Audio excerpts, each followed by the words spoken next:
Hey everybody, Todd Dills back with this November 17th, 2025 edition of Overdrive Radio to wrap up our 2025 Trucker of the Year contenders with the story of Orleans, Indiana-headquartered John Penn. His one-truck business operating with authority and hauling finished furniture on multi-stop runs west and or south from his home base, with other brokered freight back. He's the owner of another power unit too, both rigs Freightliner Cascadias he details in the podcast, featuring specs that help him deliver maximum fuel mileage, upward of 9 miles per gallon in the older unit, and more than 10 in his current 2019 model with the DT12 automated manual transmission. He keeps that older rig as a spare, and though we didn't know it when he entered our Trucker of the Year competition, he's also the newest member of Freightliner's Team Run Smart group of owner-operators, sharing their own successes in various ways with their Freightliner equipment for the benefit of anyone interested. He's modest about his success, for certain, though it's clear the owner-operator's doing quite a lot right with a very low operating ratio, given his business's efficiency, and with a home life that's benefiting too, as a result. His son's 18, and Penn and his wife are just about empty nesters, as it were, though a small cattle farm they own, his son helps run, while John Penn is OTR. And that's not the only working connection the young adult shares with his father, as Penn tells it. Right now, I don't think he's not sure. He's working the company that I haul out of, the furniture company we haul out of. He's working there right now in the metal department. So I'm hauling it out of there, and he's making it. John Penn's Indiana outbound furniture work is more or less dedicated. He parks a second-owned dry van trailer for load at the manufacturer while he's out on the haul for pickup when he returns. He came to the work through a local 2-truck small fleet that also operates a brokerage, working with several other independent owner-operators like him to haul the freight. I broker that furniture through a freight broker, but we're all local. They live about 10 miles from where I do, so I mean we know each other personally. It's the same deal. It's a trucking company that has a brokerage side to it, and but it's almost like it's your own. I treat it like it's my own customer because it's just so close to home here. But the good part about brokering it gives you the flexibility if you need to take off. Just like I said, I was up in Michigan, and you had to take time off for it, or if I have something to do here at home. And I've had my own customers, and it's very hard for one truck to keep a big place like that happy, and you kind of need a big place to keep you busy. So it just works better for me to go through a broker, really. And we're just starting 8 years together. On the other side of a break, how owner-operator John Penn came to truck driving to begin with, getting his CDL right around the turn of the century, the start of a journey toward maximizing trucking efficiency. Keep tuned. Ask any driver. Wind or diesel problems don't happen all at once. That's why Howe's Products offers total performance and protection. Diesel Defender cleans and prepares your system so you start off the season strong. Before cold hits, dose up with Diesel Treat to keep fuel flowing all winter long by preventing gelling in even the harshest temps. And if you do ever get stuck, Howe's Diesel Lifeline is your rescue, reliquefying gelled fuel fast. With Howe's, you don't just face winter, you beat it.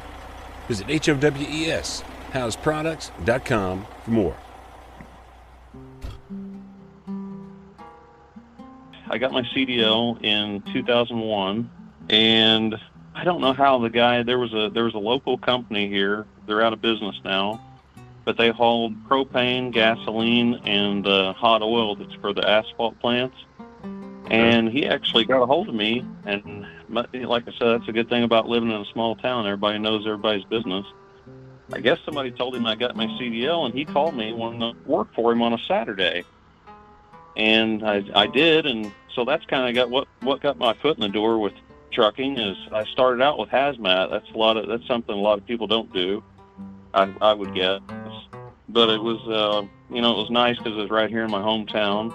And so I worked construction full time, and then that was always great because it was right here, and it was all kind of local work, within an hour or two. And so you'd go 2 hours in one direction, pick up a load of propane, take it to a local co-op, and then I could be back. So if I started, say, at 5, I could be back at 10 and then go back and work construction the next day. So that's how I got started. And then two other local companies. I'd always drove part-time for them.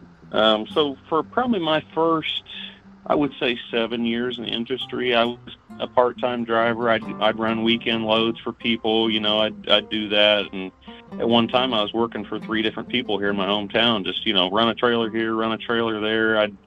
I'd haul a load of McDonald's meat down to Louisville in the morning, and then go pull a load of gasoline in the afternoon, that kind of thing. That's what it was. I mean, and then another place would say, "Hey, I've got a drop trailer in Cincinnati. Can you run over and get it for me?" So it's just what I did, and it was great when you work construction, and if you got rained out a day, well, I could go truck that day. And if I got laid off in the wintertime, I could just truck. And then in 2008, when the recession hit, the construction got so slow. I think in November of 2008, I started trucking and never went back. So I've been a full-time trucker since 2008. And who did you go to full-time with at that point? Was the company driver?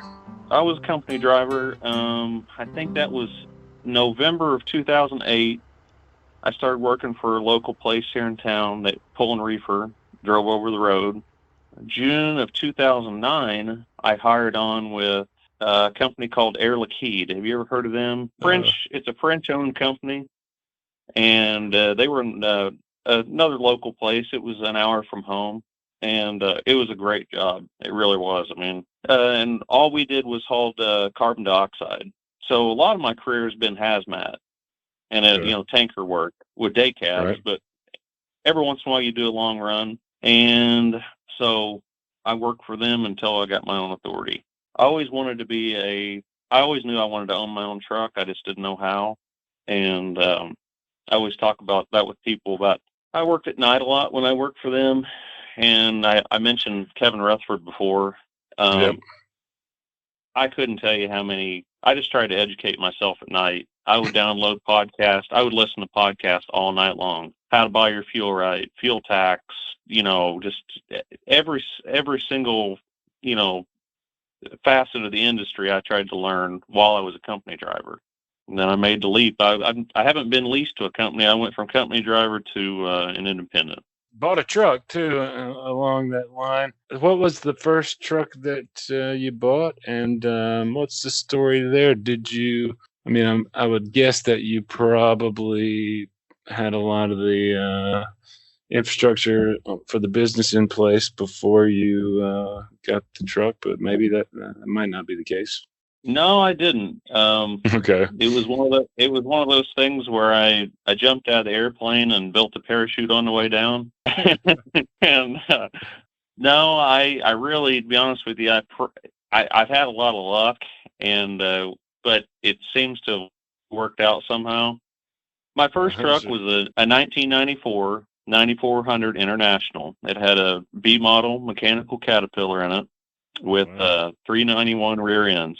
And it was a flat top truck. It was, I froze in the winter and burned up in the summer in that truck, but it always seemed to make it down the road. But that was my first truck, and I spent a bunch of money on it, and I still had a piece of junk.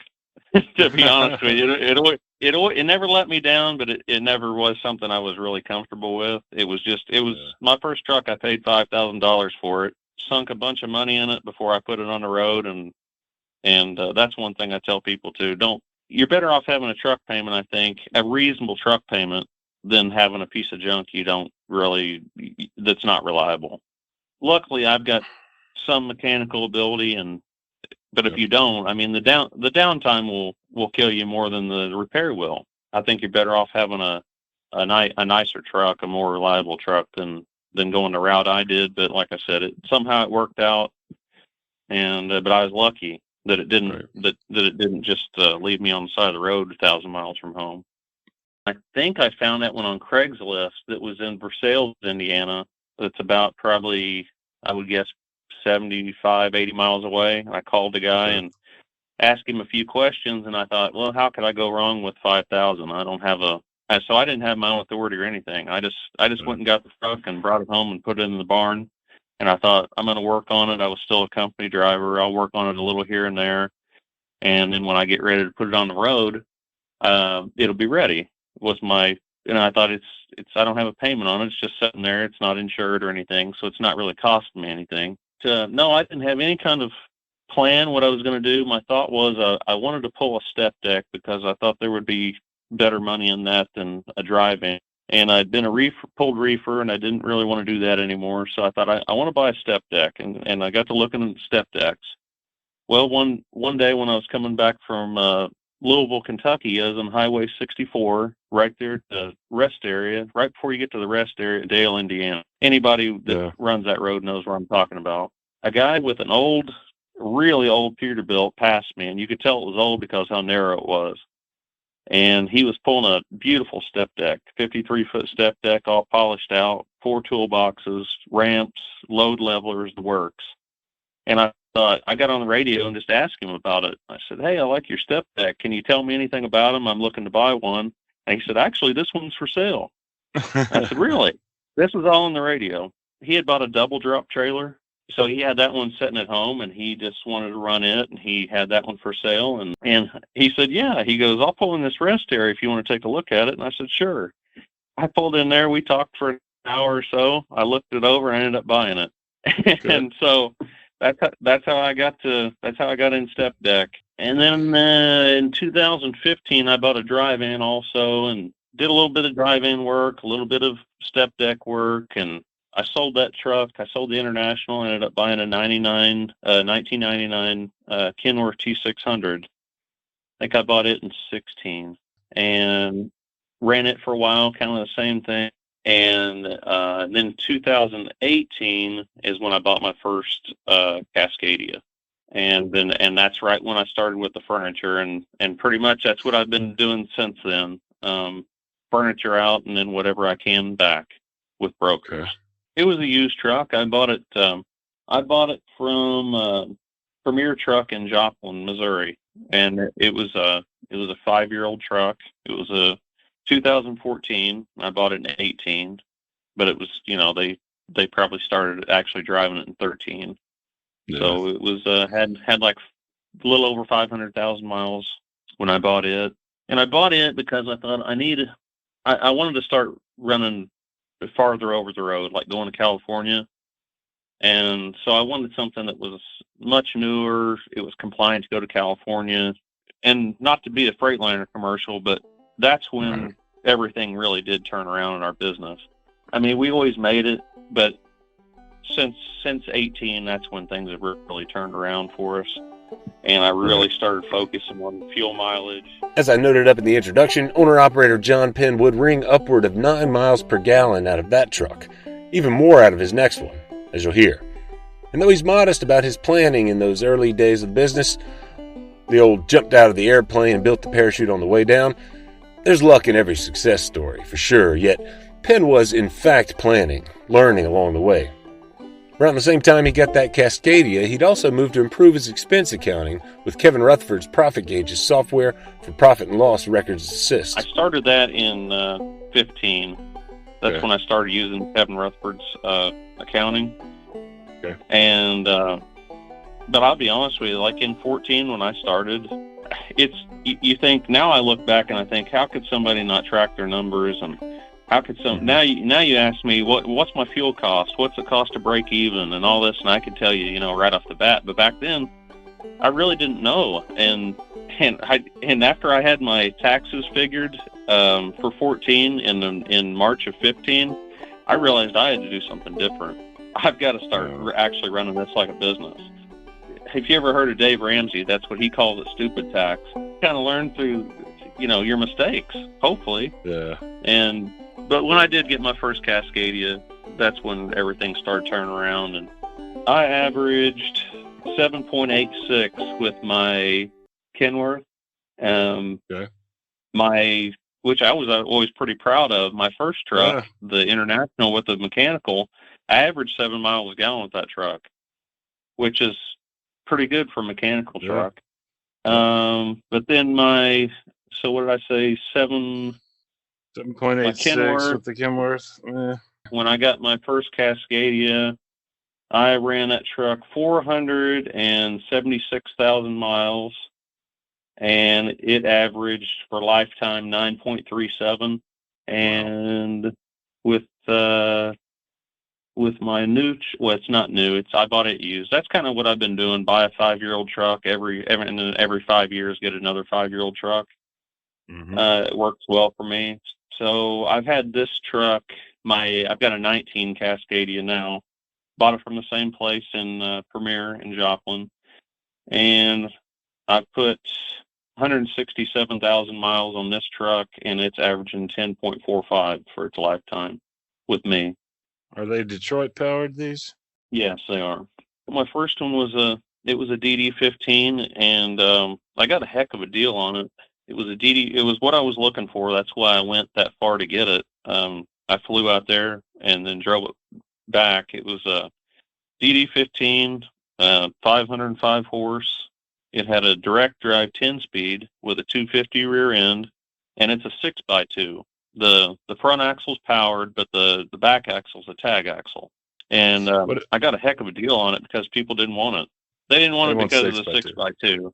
And I took it all over the country. I took it through all through the West in the wintertime, and the only time I ever got stuck was in a parking lot 4 miles from my house. And I was emptying, and we had got ice, and then we had got snow on top of that, and I just got in a spot where I got it stuck, and the pickup was able to pull me out. I just needed just enough to get it moving, and then that's the only time I ever got that truck stuck. So, what was the rear end ratio there? You said 250. I missed it. 250. That's fuel mileage. That's a big contributor. Well, now really a 250's a 250 direct's kind of antique now. I mean, okay. Now they want a more and more downsped. You like prime trucks out there in Springfield. All their trucks are 216s that are direct. But my 19, it's a 241 rear end. It's a traditional 6x4. But the difference with it, it's got the DT12. It's the automated manual instead of the manual like my first one was. And I really think that's what that really helps with the fuel mileage because it's got the e-coast feature in it. In 2007, I was working for a guy right here in town, sometimes full-time, like I was telling you about. And he had a fuel tank there at the yard here where we live. And we'd fuel the trucks up. We'd go up to Indianapolis, and then we'd go to Statesboro, Georgia. And it was a dedicated round he had. He always had really nice Peterbilts, the kind of trucks that everybody would want to drive. Yeah. The beautiful late 90s, 300-inch wheelbase, cat, the whole deal, everything you'd want. And so that's what I was driving. And then he had one truck. He had one Freightliner. This was in 2007. I can't remember if I said that. But anyway, the Peterbilt was broke down, and they said, we'll take this truck. And I really didn't want to because it was kind of like the ugly duckling of the group. And so, same deal. I fueled up at home, went up there, picked up the load, and then on the way down, I would always stop in Jackson, Georgia. The same truck stop, kind of always had the same route, stopped and got fuel, and then that could get me home. And so I knew exactly how much fuel I was putting in the truck with the Peterbilt. Right. I stopped at the same place with the Freightliner, and I put like 30 gallons less fuel in it. I thought, that can't be right. I started figuring that up. And I was like, I cannot believe that thing used. But the difference was it had a Detroit engine. It was a studio sleeper. The rest of the Peterbilts were midriff. So he had a little bit better aerodynamics and things like that, and a different engine. But I was driving the same speed, and I figured it up. And even back in 2007, I'm thinking it was like, if you'd figured it up on 100,000 miles, it was like $12,000 difference in fuel if you ran that same route, one truck to another. And I could not wait to tell my boss that. And I was like, hey, do you know how much less this truck uses in fuel? He's like, that's not. I told him what it was. And at the time he had 10 trucks. I said, that's $120,000 you'd save. And he's like, nobody wants to drive Freightliners. But that right there, had he not had that and that's what really put the spark in me I was like, wow, there's a real difference in this. What model of Freightliner was that? Was it That was a 99 Classic XL, and it had a Detroit 355 rears. The D-Deck 4 Detroit. I think it was a 270-inch wheelbase. So, I mean, it was a big truck. Yeah. But I don't know. I guess the engine, it had a little bit better aerodynamics, but that just that really put the sickness in me, thinking, wow, this could be the difference between making it and not making it. The cost reduction with ever-increasing efficiency has afforded Penn the obvious things, like the ability to run less overall and make the same money year to year, increasing opportunities for work-life balance with extended home time, and clearly, he's an integral part of the trucking community in and around Orleans, Indiana. The story of how he got started hauling for the furniture manufacturer through a central broker and small fleet owner shows yet more evidence of that. It's funny because it's the same thing as how I got my first driving job hauling the gas. It was just a friend of a friend. I told him, I said, I'm getting a different truck. I need to start doing something different. Like I said, this is an 18, and the guy that I still furniture through now, he actually called me and said, you want to haul some furniture? And this is what it's turned into. And that's what I always had ran load board things. And like I said, I've had probably 10 of my own customers, and it always worked out okay, but just one truck cannot service that many people, and you're not happy, they're not happy. It's not because you're doing it. It's not because you're not doing a good job. It's because you can't be in 10 different places at once. I always thought if I could find one place where I wouldn't have to look for work anymore. And I'm very blessed because, I'm booked out 2 weeks in advance. I bid on a load. I think I told you that yesterday. I bid on my loads, and then like last week I bid on a load. They'll load it this week, and then I'll haul it the week after that. So this Saturday I'll be leaving to go out to California. And so sometimes you feel like you're too busy with it, but it's a good thing, because I remember back in the day having to get all load board freight. You never knew where your next meal was coming from. How do you handle the return trips? Do you try to book those out in advance as well? It all depends. Really, if there's something that I have to get back home for, yeah, I will. But a lot of times it seems like you get better rates if there's a little bit of urgency on the load. Yeah. So a lot of times I will say I'm trying to load on Friday morning. I won't try to book something until Thursday afternoon. But every situation's different. On the way back, I've got a few good ones, and that's the same thing too. You just can't be in the same place all the time. So yeah. I've always been with DAT. I mean, that doesn't matter, but that's the only load board I've ever had. And I forgot to mention, that's what I've got. I've still got my 14 Cascadia. I just keep it as a spare. I need to sell it, but okay. So I've got 2 trucks and 2 trailers. So what's good about this is you can just, the reason I have 2 trailers is while I'm out working, hauling furniture, they're loading my load for the next week back here at home. And then when I come home, all I got to do is switch trailers and leave again. Yep. And just the paperwork's laying in the back of the trailer. You don't talk to it. You can pick it up in the middle of the night if you want. So it works well. And these are drive-in trailers. Yeah, they're both drive-ins. And I imagine, given you're hauling some finished furniture, you're not hauling big weight there, right? No. Really, I've loaded furniture somewhere between 10 and 20,000 pounds. Depends on how much it is. But the thing that really seems like it hurts fuel more than anything is, these are between, I think the most stops I've ever done is 22 or in one load.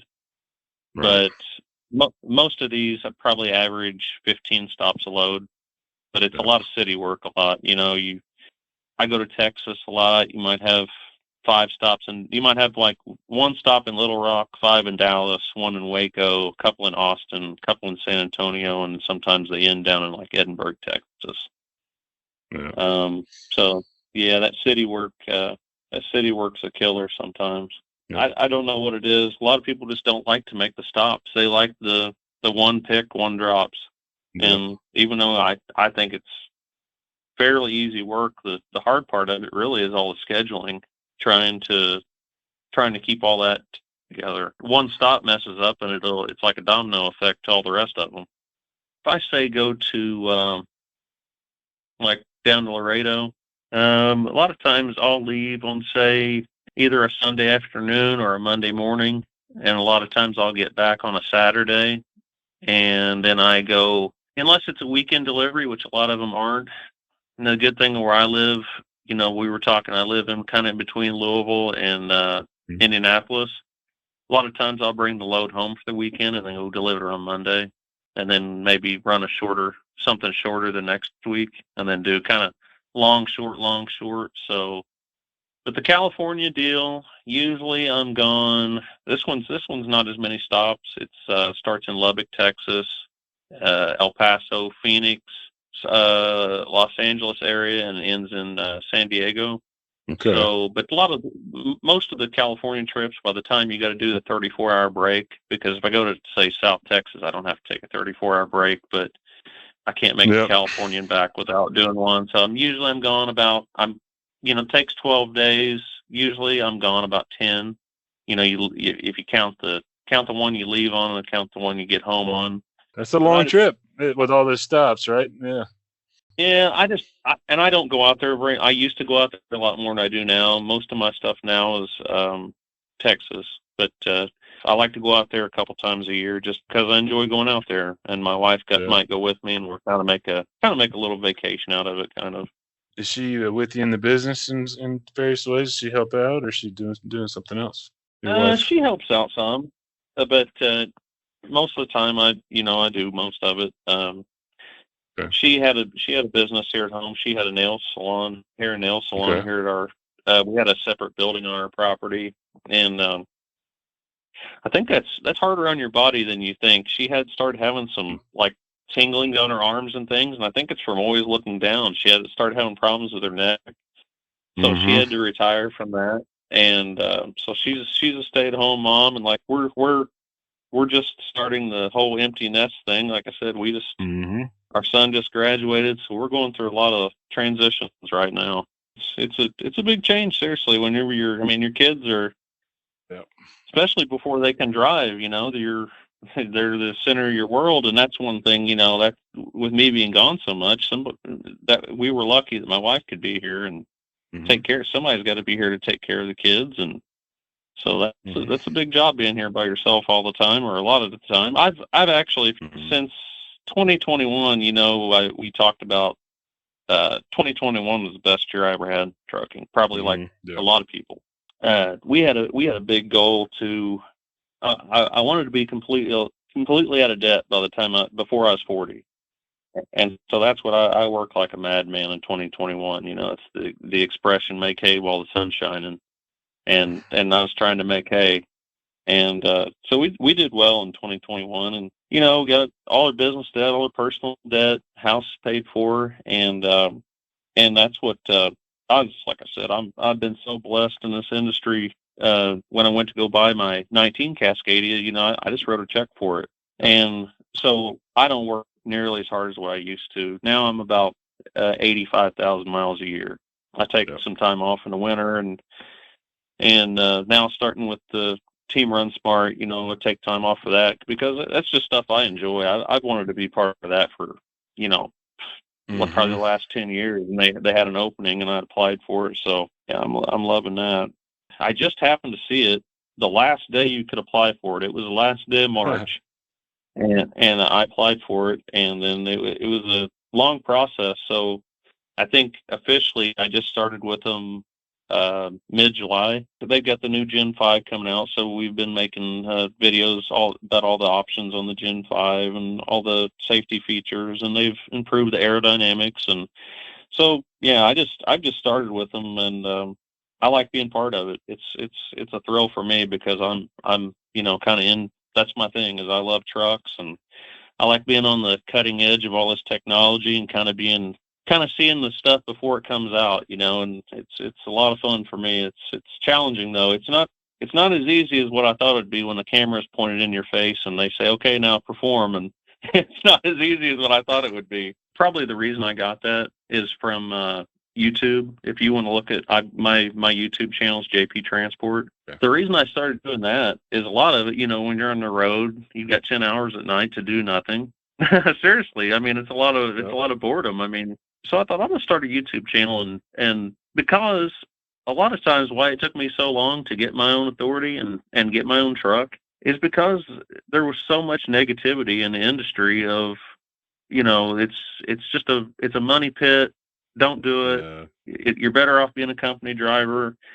And in a lot of times maybe you could, but I think if you do things the right way and really run things by the numbers, and like I said, I've made a lot of mistakes in the beginning, and I still make mistakes. Nobody's perfect, but I've learned from that, and and we've done well. But that's why I started making the YouTube videos, just to try to share what I've learned. A lot of mechanical things, try to show that kind of stuff, because that's what I like to learn on YouTube. So I didn't have a Facebook, Instagram, and that's when I was going through the hiring process of Team Run Smart. They had all that. I just put JP Transport on YouTube for every question. I thought I'll never hear from them, but I guess they liked what they saw. So when we published the story of owner-operator Penn at overdriveonline.com, making official his entry in the Trucker of the Year field of competitors last month on Halloween, Freightliner's Team Run Smart hadn't yet officially introed him as part of the crew there, otherwise consisting of past Overdrive Trucker of the Year Henry Albert and small fleet owner Jimmy Navarre as both longtime team members. Reps confirmed he was going to be a part of it for sure, but what they didn't tell us was that they'd post his official intro video to their YouTube networks the very same day. Find him now at the Team Run Smart site in that video in the post that houses this podcast for November 17th, 2025. Likewise, find links to our feature story about Penn in the show notes wherever you're listening. I'd encourage you, too, to track back through all of our Truckers of the Month and Trucker of the Year contenders for 2025, the main page for the competition at overdriveonline.com. There's no doubt plenty of business best practice examples there, plenty to learn from amongst 10 exemplary owners this year. Big thanks to owner-operator Penn and every other owner we featured this year for their time and example, and for trusting us with their story. Keep tuned in December for the announcement of 3 finalists, and in January next year, the big winner of a new seat from Trucker of the Year sponsor Bostrom Seating, the commercial vehicle group, among other perks. Be on the lookout, too, for the entry form for the 2026 Trucker of the Year competition, where you can get in the running. That'll be at overdriveonline.com/top-trucker. Overdrive Radio is a production of Overdrive, the voice of the American trucker. It's edited and produced by me, Todd Dills, with the acoustic guitar and other support of trucker-songwriter Long-Haul Paul Marhofer. The theme is Legend of the Snake Man by Marhofer, featuring the guitar work of Travis and Snake Man himself, Whammock, Terry Two Socks Richardson on bass, keys by Tishomingo Jim Whitehead, and on drums, Andrew Marshall. The podcast is backed up further by Overdrive's own social media coordinator, Jasmine Campbell, senior editor Matt Cole, executive editor Alex Lockie, and video editors Lawson Rudisell and Andrew Glenn. We'll see you next time.